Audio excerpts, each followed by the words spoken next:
In this video, I'm going to teach you how to bind animations in FiveM.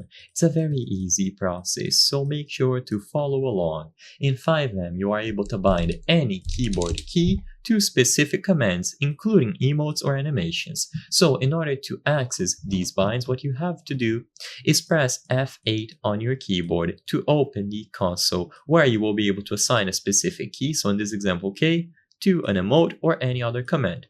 So upon pressing F8, you should see this overlay at the top left corner of the screen. This is going to be the console. If F8 does not work, then you might have to do some additional research to see if the console is enabled and which button you have to press. Upon seeing this menu, all that you have to do is bind the specific key. So you can use this command, bind space keyboard, then space, then you specify the key and then the command that you want to use. So in this example, let's say I assign K as the button.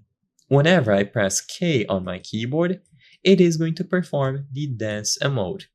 But of course, this will work with any other emote or command. So you type out the command here, and then the key that you would like to use from your keyboard here. And then whenever you press it, it is going to perform that command, including animations and emotes.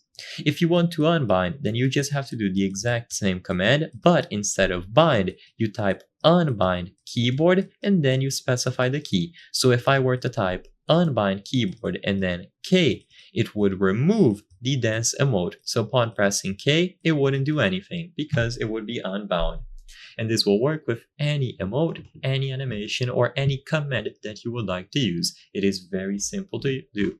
So I hope I was able to help you.